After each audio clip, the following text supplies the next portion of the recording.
الحمد لله نحمده ونستعينه ونستغفره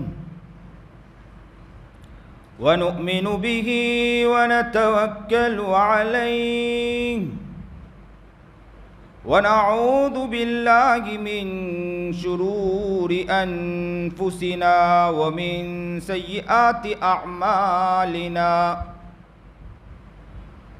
من يهده الله فلا مضل له ومن يضلله فلا هادي له ونشهد أن لا إله إلا الله وحده لا شريك له ونشهد أن سيدنا ومولانا محمدا عبده ورسوله أما بعد فأعوذ بالله من الشيطان الرجيم بسم الله الرحمن الرحيم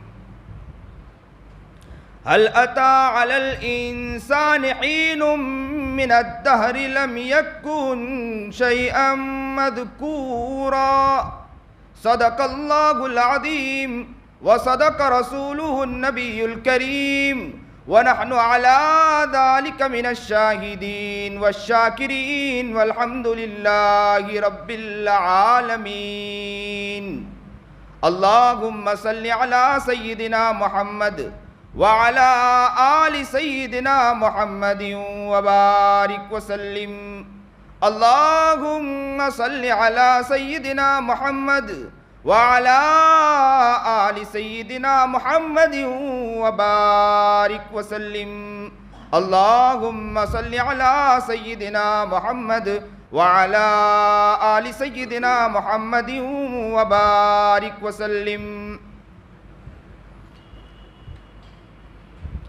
جس دور پہ نازا تھی دنیا جس دور پہ نازا تھی دنیا اب وہ ہم زمانہ بھول گئے جس دور پہ نازا تھی دنیا اب ہم وہ زمانہ بھول گئے دنیا کو جگانا یاد رہا دنیا کو جگانا لوگوں کو جگانا یاد رہا خود ہوش میں آنا بھول گئے دنیا کو جگانا یاد رہا لوگوں کو جگانا قوموں کو جگانا یاد رہا خود ہوش میں آنا بھول گئے منہ دیکھ لیا آئینے میں پر داغ نہ دیکھے سینے میں منہ دیکھ لیا آئینے میں پر داغ نہ دیکھے سینے میں جی ایسا لگایا مرنے میں مرنے کو مسلمان بھول گیا جی ایسا لگایا دنیا میں مرنے کو مسلمان بھول گئے تکبیر اب بھی ہوتی ہے مسجد کی فضاؤں میں اے انور نعرے اب بھی لگتے ہیں جلسوں کے اندر اے انور تکبیر اب بھی اذان اب بھی ہوتی ہے مسجد کی فضاؤں میں اے انور جس ضرب سے دل ہل جاتے تھے وہ ضرب لگانا بھول گئے واجب الاحترام قابل ست تکریم بزرگان محترم زندگی دینے والی ذات اللہ کی ہے جب دینے والی ذات اللہ کی ہیں تو اس زندگی کا مقصد بھی یہ نظر آتا ہے کہ اسی کے حکم کے مطابق زندگی گزرنا چاہیے چلنا پھرنا آنکھیں زبان بدن کے عضو کے اندر طاقت دینے والی ذات اگر اللہ کی ہیں تو یہ ساری چیز اگر چلے گی تو اسی کے حکم کے مطابق چلے گی انسان اگر اپنے جسم پر غور کریں اپنی باڈی پر غور کریں اور اپنی زندگی پر غور کریں تو ہر جگہ اسے اپنا رب نظر آئے گا پتہ یہ چلا کہ رب کی ساری کاریگری نظر آتی ہیں اس باڈی سے ہٹ کر بھی اگر آسمان کو دیکھیں تو اللہ کا زمین کو دیکھیں تو اللہ کا کائنات کی ایک ایک چیز کو دیکھیں تو اللہ کا یہ پوری کاریگری اگر کی گئی ہے یہ کائنات کو بنایا گیا یہ ساری چیز اللہ نے تو یہ زندگی جو ہے نا اس پر توجہ دیں کہ ہماری یہ زندگی ہے بہت اہم ہے یہ اللہ نے ہمیں یہ زندگی دی ہے زندگی کا جو سلیقہ دیا ہے طریقہ دیا ہے اور جس طرح باڈی لینگویج کو ہمارا بنایا گیا، اور یہ ساری چیزیں جو بنی ہیں، اس چیز کو دیکھنے کے بعد نظر آتی ہیں کہ کائنات کی پوری کاریگری اس میں نظر آتی ہے، تو حق تو یہ بنتا ہے کہ اسی کے مطابق زندگی گزرنا چاہیے۔ آپ یاد رکھیں دنیا کچھ نہیں تھی، هل اتى على الانسان حين من الدهر لم يكن شيئا مذكورا۔ انسان یاد ہے ایک زمانہ وہ تھا کہ دنیا میں کچھ نہیں تھا، کچھ نہیں تھا، اور یاد رکھیں سب سے پہلے جو چیز آئی، ان ربکم اللہ، بے شک تمہارا رب اللہ ہی، الذی خلق السماوات والارض فی 6 ایام، آسمان و زمین کو اللہ رب العزت نے 6 دن میں پیدا کیا۔ الشمس والقمر، اللہ نے پہلے عرش کو سجایا، وَكَانَ عَرْشُ عَلَى الْمَاء، پانی پر عرش کو بنایا، الشمس والقمر والنجوم مسخرات بأمری، سورج، چاند، سیارے اور ستاروں کا نظام اللہ نے قائم کیا۔ جاعل الملائکۃ اولی اجنحۃ مثنی وثلاث ورباع، اللہ نے فرشتوں کو پیدا فرمایا، ان کے پر بنائے۔ پھر اللہ رب العزت نے چوتھا مرحلہ انی جاعل فی الارض خلیفہ، اللہ نے انسان کو، حضرت انسان کو پیدا فرمایا۔ تو زندگی کے بارے میں سوچیں، یہ زندگی اگر ہیں تو اللہ نے ہمیں دی ہیں، یہ پوری زندگی، باڈی یاد رکھو، یہ ہماری شکل و صورت بھی بنانے والی ذات ہیں، تو کس کی ہیں؟ هو الذی یصورکم فی الارحام کیف یشاء، وہی ہے جو تمہاری شکل و صورت کو پیدا کرنے والا، ورنہ تم کچھ بھی نہیں تھے۔ آپ یہ سوچیں کہ میں خوبصورت ہوں یا بدصورت ہوں، یہ بنانے والی ذات ہے تو کس کی ہے؟ اللہ کی۔ یہ زندگی اللہ نے ہمیں دی ہے، اور یہ زندگی گزرے گی تو اللہ کے حکم کے مطابق زندگی گزرے گی، ورنہ اللہ کے حکم کے مطابق زندگی نہیں ہے تو یہ زندگی کا کوئی فائدہ نہیں ہے۔ زندگی وہ زندگی جس زندگی میں اللہ، اور جس زندگی میں اللہ نہیں وہ زندگی زندگی نہیں ہے۔ جس زندگی میں اللہ نہیں وہ زندگی بے مزہ، اور جس زندگی میں اللہ ہے وہ زندگی بامزہ۔ اس زندگی کو اس طرح زندگی بنائے کہ جس زندگی میں ہر وقت اللہ اللہ رہیں، اور وہ زندگی اس طرح بن جائے تو گھر میں داخل ہو تو اللہ نظر آئے، وہ زندگی اس طرح بن جائے کہ مسجد میں داخل ہو تو اللہ نظر آئے، وہ زندگی اس طرح بن جائے کہ کاروبار میں داخل ہو تو اللہ نظر آئے، وہ زندگی اس طرح زندگی بن جائے کہ میاں بیوی ایک ساتھ ملے تو اللہ اسے نظر آئے، وہ زندگی اس طرح کی زندگی ہو کہ بچوں کے کریکٹر کی طرف جب دیکھے تو اسے اللہ نظر آئے، وہ زندگی اس طرح کی زندگی بن جائے کہ دنیا کے معاشراتی زندگی کو اگر گزارنا چاہیں تو اسے اللہ یاد آ جائے، وہ زندگی اس طرح کی زندگی بن گئی تو یاد رکھو وہ زندگی بامزہ، اگر وہ زندگی اس طرح کی زندگی نہیں رہی تو یاد رکھو وہ زندگی بے مزہ ہو گئی۔ ایسی زندگی کا کوئی فائدہ نہیں۔ تو زندگی کا اصل مقصد کو سمجھے، اسی لیے اللہ رب العزت نے صاف فرمایا ہے کہ یاد رکھو کہ اللہ نے آپ کو پیدا کیا، اور موت دینے والی بھی ذات ہے تو کس کی ذات ہے؟ اللہ ہی کی ہے۔ لِيَبْلُوَكُمْ أَيُّكُمْ أَحْسَنُ خَلَقَ الْمَوْتَ وَالْحَيَاةَ لِيَبْلُوَكُمْ أَيُّكُمْ أَحْسَنُ عَمَلًا، موت دینے والی ذات ہے تو کس کی ہے؟ اللہ ہی کی ہے، اور پیدا کرنے والی ذات بھی ہے تو کس کی ہے؟ اللہ کی ہے۔ ہم اپنی طرف سے پیدا ہوئے نہیں ہیں، عرش کو بنانے والی ذات اللہ کی، زمین کو بنانے والی ذات اللہ کی، ذرات کو بنانے والی ذات اللہ کی، چرند پرند کو بنانے والی ذات اللہ کی، تمام مخلوقات کے بنانے والی ذات اللہ کی، اور یاد رکھو حضرت انسان کو بنانے والی ذات بھی اللہ کی ہے۔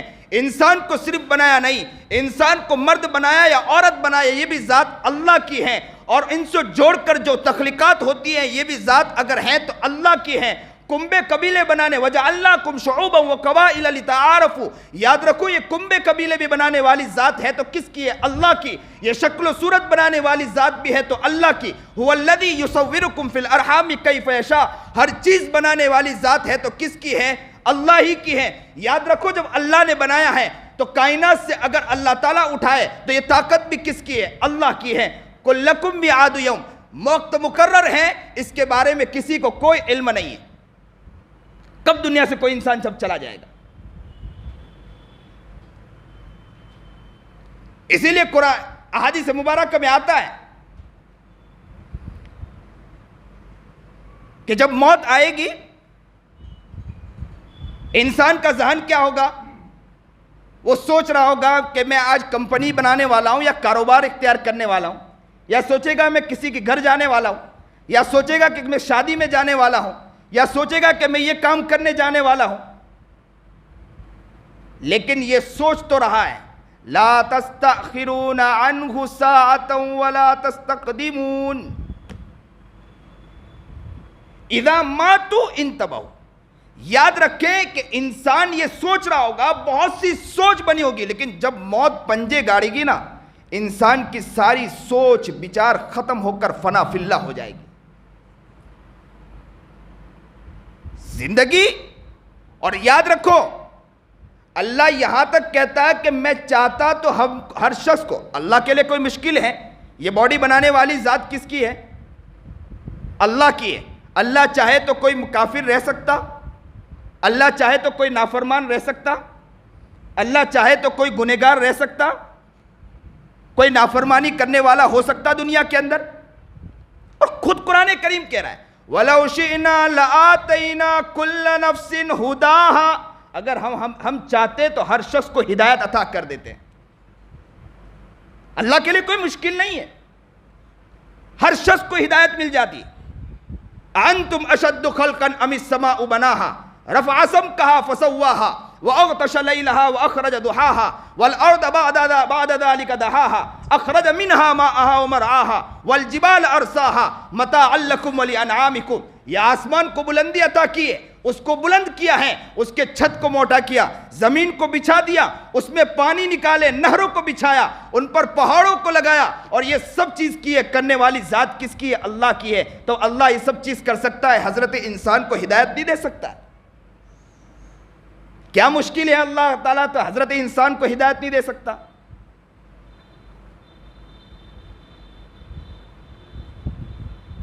اور ایسے بھی آسمان و زمین کو کہا کہ میرے سامنے جھک جاؤ، تو آسمان و زمین نے کہا اتینا طائعین، ہم آپ کے تابع ہیں.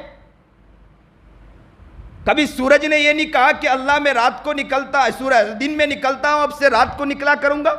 کبھی نافرمانی کی ہے سورج نے؟ کبھی چاند نے یہ کہا کہ اللہ میں روزانہ رات ہی کو نکلتا ہوں، اب سورج بھیا کو کہہ دیں کہ رات کو نکل جائیں، اب میں دن میں نکلا کروں گا؟ کبھی نافرمانی کی ہے؟ کسی چیز نے نافرمانی نہیں کی ہے. پتہ یہ چلا،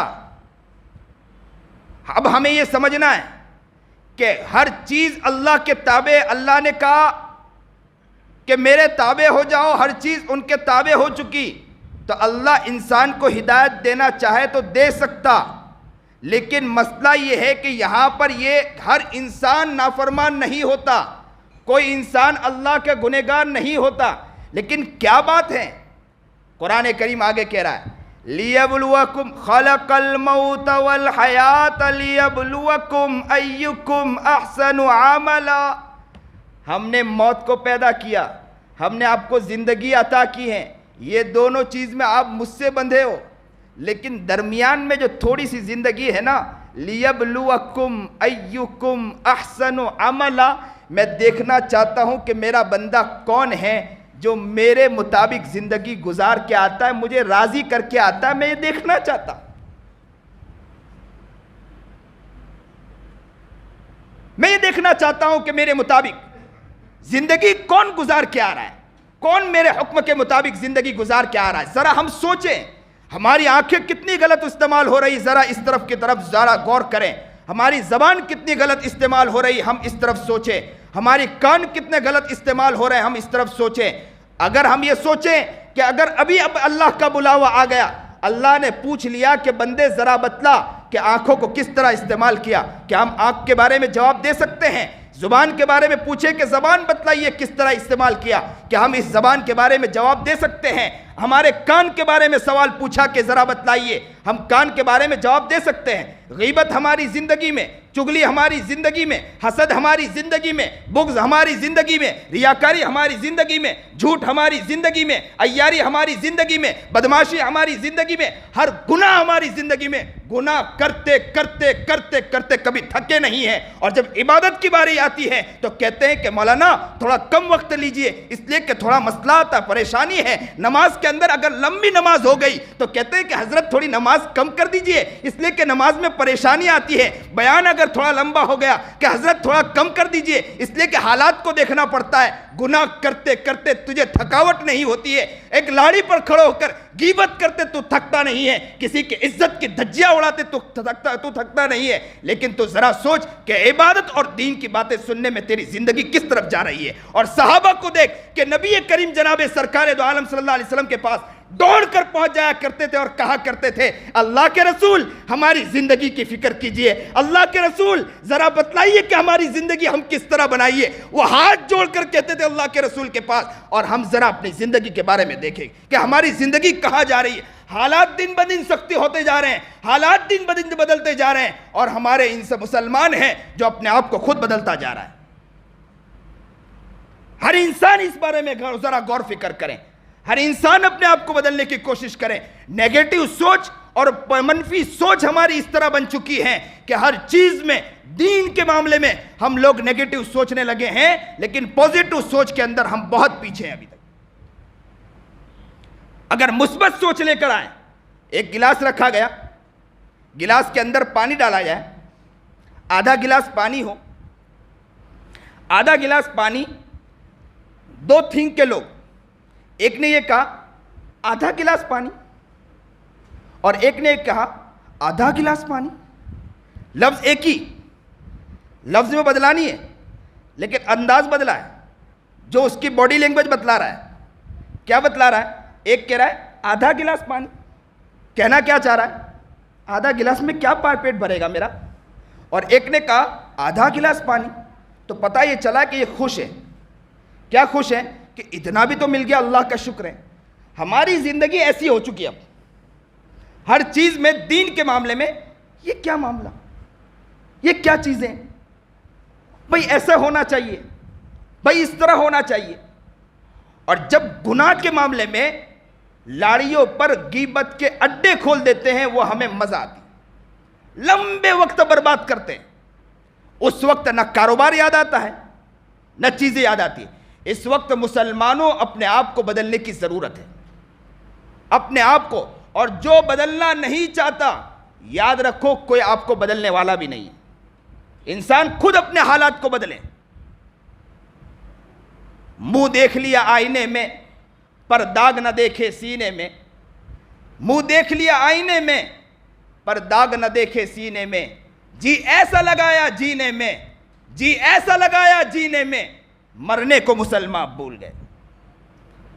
تکبیر اب بھی ہوتی ہے مسجد کی فضاؤں میں اے انور۔ میں نے ابھی ایک جگہ کہا کہ اس کو تھوڑا بدل کے میں کہتا ہوں، نعرے اب بھی لگتے ہیں ہمارے پروگراموں میں اے انور۔ دیکھو ہمارے پروگرام میں کیسے نعرے لگتے ہیں، نعرے تکبیر، اللہ اکبر۔ مولانا بس تیار ہو جاؤ، آپ کہیے ہم تیار ہوتے ہیں، ایسے نعرے لگتے ہیں۔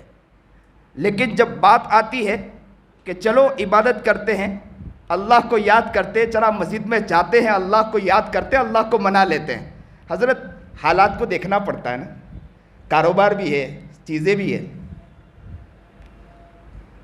مسائل ہے نا۔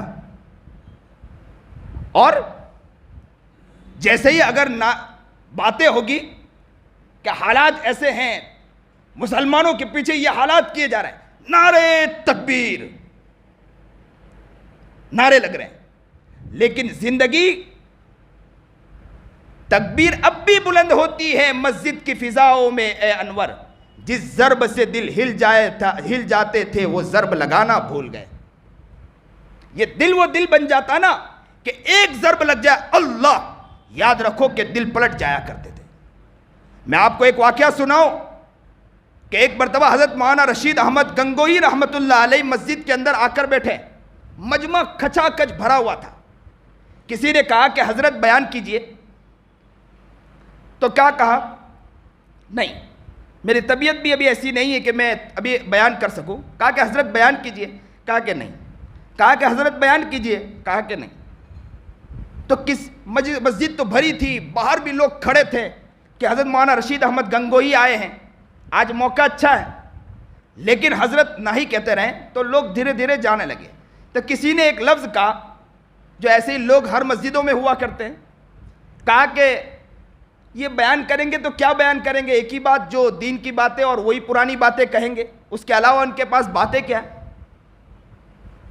اور وقت برباد کریں گے، اس کے علاوہ کچھ نہیں۔ کسی نے جا کر حضرت سے یہ بات کہہ دی کہ حضرت اس شخص نے یہ کہا، ایک شخص نے یہ کہا کہ بس بات کیا کریں گے، وہی پرانی باتیں کریں گے۔ بس حضرت کی آنکھوں میں آنسو نکل آئے اور کہا کہ جاؤ لوگوں سے کہو کہ حضرت بات کرنا چاہ رہے ہیں۔ جیسے ہی بتلایا کہ حضرت بات کرنا چاہ رہے ہیں، پھر لوگ جڑ گئے۔ حضرت ممبر پر بیٹھے اور ممبر پر بیٹھنے کے بعد کیا کہا؟ کچھ نہیں کہا، اپنے سر کو جھکا رکھا، دل کی طرف خوب متوجہ رہے، اور بہت دیر کے بعد حضرت نے بس یوں نگاہ اٹھائی اور کہا اللہ، بس اللہ کا ضرب لگانا تھا۔ بہت سے لوگ بے ہوش ہو گئے اس مجمع میں۔ پھر تھوڑی دیر سر جھکایا، پھر کہا اللہ، بس یہ اللہ کا ضرب لگانا تھا کہ کچھ لوگ اور بے ہوش ہوئے۔ پھر حضرت نے پھر کہا اللہ، تو کسی شخص نے حضرت کو پکڑ کے کہا حضرت اب نہ ضرب لگائیے، کہیں ایسا نہ ہو کہ لاشوں کے انبار یہاں سے اٹھنے لگ جائے۔ جس ضرب سے دل ہل جاتے تھے، جس ضرب سے دل ہل جاتے تھے، وہ ضرب لگانا ہم بھول گئے۔ لوگوں، ہم بہت دور جا چکے، ابھی ہمیں اللہ کے پاس جانا ہے، ہمارے آقا محمد عربی جناب سرکار دو عالم صلی اللہ علیہ وسلم کے پاس منہ دکھانا ہے۔ کیا ہماری سنت، کیا ہمارے طریقے، کیا ہماری زندگی، کیا ہمارے چال چلن، کیا ہماری زندگی کے لفاظی، کیا ہماری زندگی کے گناہ، کیا ہماری زندگی کی غفلتیں، ذرا سوچ اور ذرا یہ خیال کر کہ آقا نامدار محمد عربی جناب سرکار دو عالم صلی اللہ علیہ وسلم کے قریب جا کر منہ دکھا سکتے؟ کیا اللہ کے سامنے منہ دکھا سکتے؟ یہ آنکھیں گناہوں میں دبدبائی ہوئی ہے، یہ زبان گناہوں میں دبدبائی ہوئی ہے۔ اتنے گناہ، اس زبان سے غیبت کرتے ہم تھکتے نہیں ہیں، ماں باپ کی برائی کرتے تھکتے نہیں ہیں، اڑوس پڑوس کی برائی کرتے تھکتے نہیں ہیں، اپنے رشتہ داروں کی برائی کرتے تھکتے نہیں ہیں، اپنے افرادوں کی برائی کرتے تھکتے نہیں ہیں۔ زندگی میں اتنی ساری غفلتیں، اور مسلمان دوسروں کی اصلاح کے پیچھے لگا۔ ہم اپنے بارے میں ذرا سوچیں، اپنے بارے میں غور کریں، اپنے بارے میں فکر کریں، اور یہ سمجھیں کہ اپنی زندگی کو بدلنا ہے۔ یہ زندگی وہ زندگی بن جائے کہ جس زندگی کے اندر صحیح معنی میں اللہ ہو، اور زندگی وہ زندگی بن جائے جس زندگی کے اندر صحیح معنی میں زندگی ہو۔ تو یاد رکھو کہ زندگی بامزہ، اگر یہ زندگی وہ زندگی نہیں تو یاد رکھو یہ زندگی بے مزہ ہو گئی، زندگی کا کوئی فائدہ نہیں۔ ایک شخص نے خواب میں دیکھا، بڑے محدث تھے، انہوں نے خواب دیکھا کہ احمد ابن حنبل رحمۃ اللہ علیہ کا مقام اللہ تعالیٰ نے اس شخص کو عطا کر دیا۔ تحقیق کی گئی، پتہ چلا وہ تو لوہار تھا، لوہے کا کام کرتا تھا، لوہے کو کوٹتا تھا، لیکن مقام کس کا دے دیا گیا؟ امام احمد ابن حنبل رحمۃ اللہ علیہ کا مقام دے دیا گیا۔ حضرت نے جا کر کسی سے کہا کہ جا کر پوچھئے کہ مقام کس طرح ملا۔ ان کی عورت سے پوچھا گیا کہ آپ بتلائیے کہ مقام کس طرح ملا، تو انہوں نے کہا کہ میرے خیال میں تو ایسی کوئی بات نہیں ہے کہ نماز کے ٹائم پر نماز پڑھتے تھے، اذان کے وقت میں چلے جایا کرتے تھے، اس کے علاوہ کوئی چیز نظر نہیں آتی ہے۔ تو کہا کہ ذرا سوچئے۔ بہت غور و فکر کے بعد اس عورت نے کہا کہ دو طریقے مجھے خاص نظر آتے ہیں، دو باتیں۔ بولے کہ بتلاؤ کہ وہ کیا باتیں ہیں؟ بولے پہلی بات تو اس شخص کے اندر یہ تھی، میرے شوہر کے اندر یہ تھی کہ وہ اذان ہوتی تھی، وہ لوہا کوٹتے تھے، بس وہ ہتھوڑا اٹھاتے تھے اور اذان کی آواز آتی تھی اللہ اکبر اللہ اکبر، جیسے اذان کی آواز آتی تھی وہ لوہے کو رکھ دیا کرتے تھے اور کہتے تھے میرے رب نے مجھے پکارا ہے، میرا رب مجھے بلا رہا ہے، میرا رب مجھے بلا رہا ہے۔ وہ دوڑ کر مسجد کی طرف آتے تھے کہ میرے رب نے مجھے بلایا ہے، اور بولے بڑی محبت کے ساتھ نماز پڑھ کے آتے تھے۔ یہ ایک طریقہ ان کے اندر تھا۔ اور دوسری بات کیا بتلائی؟ دوسری بات یہ تھی کہ رات کو جب آتے تھے تو بولے رات کو جب اوپر سوتے تھے، قریب کے گھر میں احمد ابن حنبل رحمۃ اللہ علیہ رہا کرتے تھے، تو بولے جب اوپر کے چھت میں امام احمد ابن حنبل پوری رات جاگ کر اللہ کی عبادت کرتے تھے، اس میں قرآن کریم کی تلاوت، اللہ کا ذکر کیا کرتے تھے، وہ آواز یہاں آتی تھی، تو جب یہ آواز آتی تھی تو یہ بیٹھ کر سوچا کرتے تھے کہ اگر کاش کہ میرے پاس لوہے کوٹنے کا معاملہ نہ ہوتا اور میرے کمر میں اتنی تکلیف نہ ہوتی تو میں بھی اسی طرح عبادت کرتا. میرے بچے بڑے ہوتے تو میرے بچے کو کام پہ لگا دیتا اور میں یہ عبادت میں پوری رات لگا رہتا. اور کہتے ہیں کہ اسی طرح پوری رات گزار دیتے کہ کاش کہ میں بھی امام احمد ابن حنبل کی طرح عبادت کرتا. کہتے ہیں وہ بزرگ کہتے ہیں کہ اسی وقت اس عورت سے کہا کہ میں سمجھ گیا اللہ نے انہیں اس کا مقام احمد ابن حنبل کا مقام کیوں عطا فرمایا. اللہ نے امام احمد ابن حنبل کا مقام اسی لیے عطا فرمایا. واہ رے رب. انسان جب اس طرح بننے کی کوشش کرتا, میں آپ سے کہوں گا اسی لیے آپ لوگ نیت کریں کہ جب مسجدوں میں آؤ تو آپ نیت کرو کہ ساری مسجدوں میں لوگ آج نماز پڑھنے آئے ہوں گے, ساری مسجدوں میں لوگ عبادت کرنے آئے ہوں گے. ہو سکتا ہے کوئی اچھی عبادت کر رہا ہو, اللہ میں تو ایسی عبادت نہیں کر سکتا, اللہ مجھے وہ طاقت عطا فرما دے کہ میں اس طرح عبادت کرنے والا بن جاؤں. اس طرح دل میں روئیں اور اس طرح دل میں گڑگڑائیں. رات کو تہجد میں کبھی تھوڑی دیر کے لیے اٹھ جائیں 2 منٹ کے لیے, اور رات کو سوتے سوتے یہ سوچے کہ اللہ اس رات کو اللہ والے عبادت کر رہے ہوں گے, میرے پاس ایسا ہے کہ اٹھنا اور یہ میرا ذوق نہیں بن پا رہا, لیکن اللہ عبادت کر رہے ہوں گے, اللہ مجھے وہ بھی تڑپ عطا فرما دے. یاد رکھو آپ کی یہ تڑپ ایک نہ ایک دن اللہ کو پسند آ جائے گی انشاءاللہ. زندگی وہ زندگی بنائے جس زندگی مزہ دار ہو, اور جس زندگی میں مزہ نہ وہ زندگی بے مزہ ہے. زندگی اللہ ہماری ایسی بنا دے, پیاری زندگی بنائے, آنکھیں ہماری پیاری ہو جائیں, زبان ہماری پیاری ہو جائے. اللہ ہمیں نیک بنائے, اللہ ہمیں متقی بنائے, اللہ ہمیں پرہیزگار بنائے, اللہ ہمیں نیک اور کامیاب بنائے, اور زندگی اس طرح کی زندگی بنائے جس زندگی کے اعتبار سے ہمیں خوشی ہو, اور جب ہم دنیا سے جائیں تو اللہ کے رسول خود آ جائیں اور ہمارا ہاتھ پکڑ کے ہمیں خود جنت کی طرف لے جا رہے ہو, اور یہ کہہ رہے ہو کہ میرا امتی آ گیا ہے, میرا محبوب آ گیا ہے, میرا پیارا آ گیا ہے, میری سنتوں کو اپنا کر آیا ہے, میرے رب کے حکم کو مان کر آیا ہے, آجا میں تجھے اپنے ہاتھ کو میں تیرا ہاتھ پکڑ کے میں تجھے جنت میں لے جاتا ہوں.